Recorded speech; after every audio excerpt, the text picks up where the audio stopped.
सरकार होया contractor le supplier tan hian GST pe ga hi adang lam na sa te chiam bik lova nisina kan soi to GSTR 1 le GSTR 3B tho kha ani a adang lom chun hi soi do ni la an bi la kuna 2% GST lo kat sa an ni 3 ni chu TDS kan ti kha ni tax deduction at source hi aba chu GSTR 1 le GSTR 3 kha 3B te kha phải về máy đồ này TDS thì lâu xảy ra tại là contractor và khách số này bị lắc tụt trên ngoài thum ở lâu này ta GST xuất tiền mà in bị lắc trong hiện 2% cắt tụt là này 2% chút trên 6 kilo này ta này chút số khách sạn tụt thì sẽ phát năm mươi rồi nằm đi tan số GSTR 1 lệ GSTR 3B này lại phát officer TDS lo kat tu return a khat chu GSTR 7 ania a form hi nang lo chu se tran ngai na chan ania a file lu na contractor GST name thap cheng sa ro pe lo zek lu don ni ITC ne khale nang deu hlek ani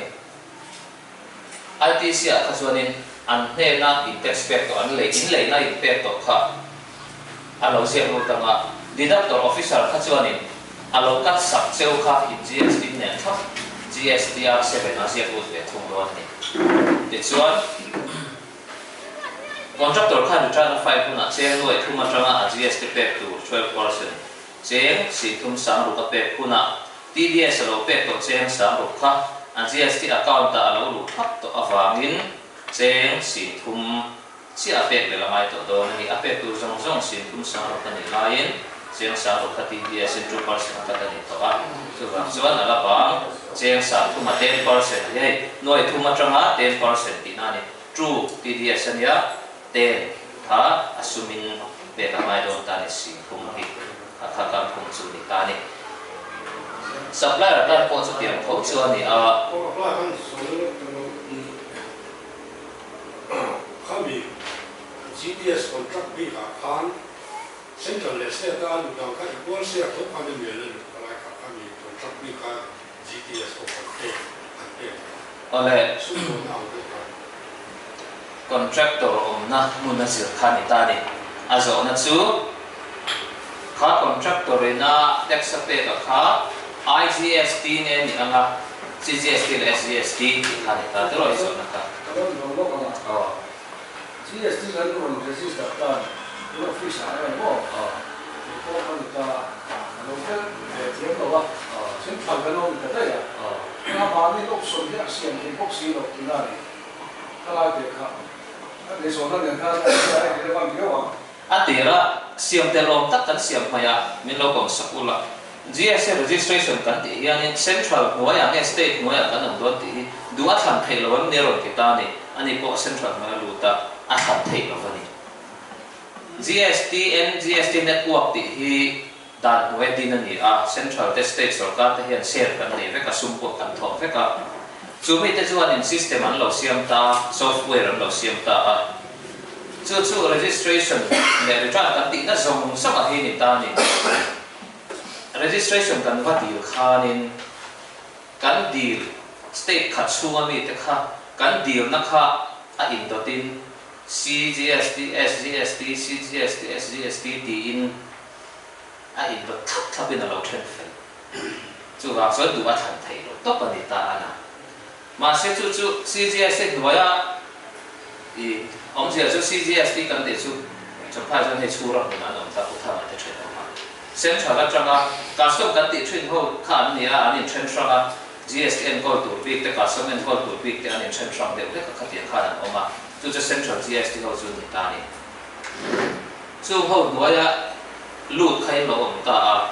in tax pay ka kha central noya lut tu ti na ni bik lo wa state noya om Mizoram noya om kha Mizoram a in tax pay kha lut tu ti na ni bik lo wa central noya om la state noya om ti chu kan en call na tu cheu kan se ti na chaw ani en call na tu zo kin nge en call don cheu in tax pay bik lo te tran pui ngai na tran pui song song a khan tu zo ke en call don cheu ti kha kan in se mani chu pakhat zele ti chuanin ti puma ni na zo na kha khoi state tu in nge chang kha contractor sum pe kha contract ma atang GST pe kha ti kha ni ta a Mizoram ami in Mizoram sarkar way at hok chuan chu central le state 50-50 a khan khala mai ro chu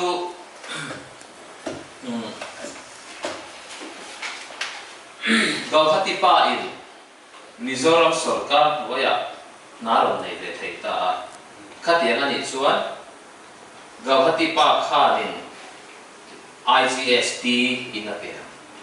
to state le state khani tlatawang khan state strong ani tlatawang khan ma se chu IGST tang chuan tunge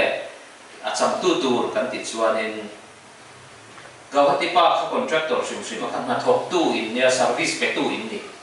service dong tu le tung ro lei tu om na se la kha koi mo ni kha chu ba chuan IGST ni na anga IGST tang khan Mizoram chat ani dai don Gauhati Assam khanin kha contract han chan nei don me chu kha Anh này, anh bị cả sông cũng bị nó lấy bùa đi cái lái từ đi rồi, thì nó không phải là cái này chỉ là cái này cái lái cái sự việc mà không có sự gì à. Kan shuat kui lo custom hela jumuro ti ke dala kal hi kan shuat kui lo to ti la di ko me bill of entry mang kal hi chu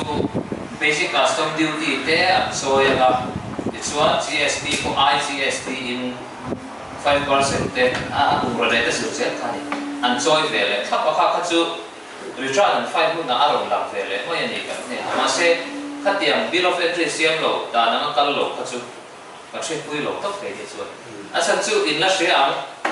ku chu ma thai chu ku chu ma te ro ta chia ma ta kan va oma July a kan hong chana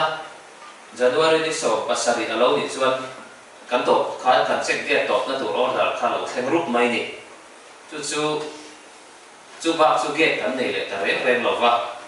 ku kan ko na kan han ti do wa ya GST no hen get on phal lo an ro ti le sia wa ren te ni te ko kan thret rum ma ama la su ami zawai na vai le kha no man lo ti get on lo kha bu ro kha an ro sem ta wa mai ni tu te ke tu le so sum lo te thong khan ni truck li ani an ron phut ko la bu ron sem an ron ta a mizom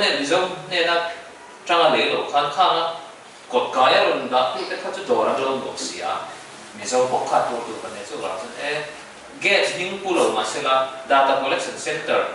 an wai bil te lo en fe la ka ti tu kha o ma ngai ni ka ti ka no le to tho ba le te ko chu mizom mi te kan tho ni chu tiang te chuan te la ya mani cabinet meeting nu bera khan kan ko na mi po hi tin da tur ve khan soi ka sia man ron na tu kan ka sha ri he tiang ani chuan in custom ron chua ma se la ke ni kan lo wai bi le mo invoice mo kan lo phut chuan in bo ro chu om le hat mai thei custom in da nang ka ka thil ti a ke ni kan report a oma internet theng a om chuan central la min an lo hai so le thei vek sia an ni a de wak ma om lo wer ti ne khana email lon lo wa bo ro ka hat mai thei chu email bu ka bi min kha sak na chan len ber pakhat ko kha custom pressure kha ni ani bu ro dang khan se mai se kan om khan chu mi pu ya pressure siam le ta mi pu chu vote ne an nia de khan minister lama an jo na khatia khatia lo da ani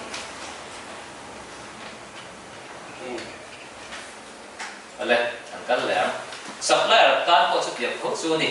contractor kan ko khana dang lam na chu GST rate 12% ani ve vek kher lo wa abu ra supply GST rate am se khan ni sin an soi to a pen te kan lo khatia kha ani contract a chuan en bu ro man chi po ni se contract GST rate 12% ni tok thu ni kha kha dang lam supply a chuan abu ra supply se khana le ta ka